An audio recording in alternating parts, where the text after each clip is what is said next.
दोस्तों ये दिन था 8 जनवरी 2015 का। अमेरिका के एक टाउन ऑस्टेमो में बर्फ पड़ रही थी। यहाँ शदीद सर्दी थी जब एक गाड़ी एक बैंक के पार्किंग एरिया से निकली। इस बैंक का नाम ओल्ड नेशनल बैंक था।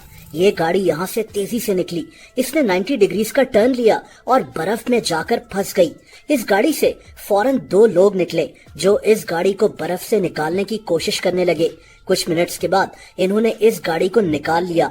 ये दोनों लोग फिर से गाड़ी में बैठे और उस वक्त इसमें से एक आदमी ने एक बर्गर बाहर फेंक दिया। ये आधा बर्गर था। ये आदमी ये बर्गर खा रहा था और इसने बचा हुआ बर्गर सड़क पर फेंक दिया। दोस्तों ये दोनों दरअसल डाकू थे जो उस बैंक को लूटकर वहां से भाग रहे थे। वहां दूर एक टीचर वॉक कर रहा था। इसने इन दोनों को बैंक से निकलते हुए और भागते हुए देख लिया था। इसने इनके हाथ में गन्स भी देखी थी। इसने फौरन पुलिस को कॉल की और पुलिस वहां पहुंच गई। पुलिस ने इनका पीछा करना शुरू कर दिया, लेकिन इससे भी इम्पोर्टेंट बात ये थी कि पुलिस को वहां सड़क पर वो बर्गर मिल गया जो इनमें से एक डाकू ने बाहर फेंका था। इसका बचा हुआ बर्गर।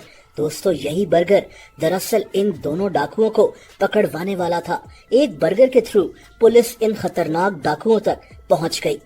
असल में ये दोनों डाकू पिछले 2 सालों में कई बैंक्स को लूट चुके थे। 2014 से 2015 के दरमियान ये दोनों डाकू अमेरिका के 2 टाउन्स गेल्सबर्ग और ऑस्टेमो में बैंक्स को लूटा करते थे। ये गन्स लेकर बैंक्स में घुस जाते और हजारों डॉलर्स लेकर वहां से फरार हो जाते। इनमें से एक डाकू का नाम डोमिनिक जॉनसन था और दूसरे का नाम नेथन बेंसन था। ये दोनों सौतेले भाई थे।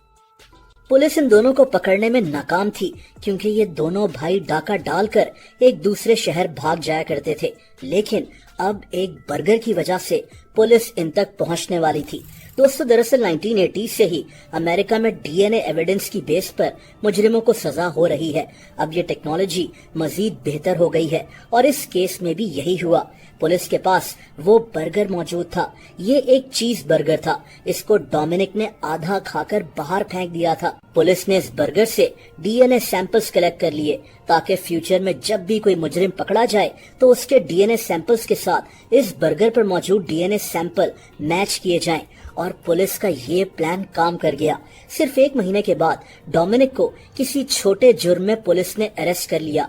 पुलिस कहाँ जानती थी कि ये वही मुजरिम है जो बैंक्स लूट रहा है और जिसने वो आधा बचा हुआ बर्गर गाड़ी से बाहर फेंका था। पुलिस ने जब उस बर्गर पर मौजूद डीएनए सैंपल इसके डीएनए सैंपल्स के साथ मैच किए तो ये मैच हो गए। पुलिस समझ चुकी थी कि डोमिनिक ही वही डाकू है जो बैंक्स को लूटता है। कुछ ही वक्त में पुलिस ने डोमिनिक को इसके घर से अरेस्ट कर लिया। इसने पुलिस को अपने दूसरे साथी के मुतालिक भी बता दिया, यानी अपने सौतेले भाई के मुतालिक। और पुलिस ने फाइनली एक बर्गर की मदद से 2 खतरनाक डाकुओं को अरेस्ट कर लिया। इन दोनों को अदालत में पेश किया गया। अदालत ने डोमिनिक को 72 साल के लिए जेल भेज दिया और इसके भाई नेथन को 14 साल के लिए। मतलब डोमिनिक अब जेल से बाहर कभी नहीं आ सकेगा। ये जेल में खुद को कोसेगा जरूर कि इसने वो बर्गर खाकर बाहर क्यों फेंका। लेकिन अच्छी बात ये हुई कि 2 खतरनाक मुजरिम अपने अंजाम को पहुंच चुके थे।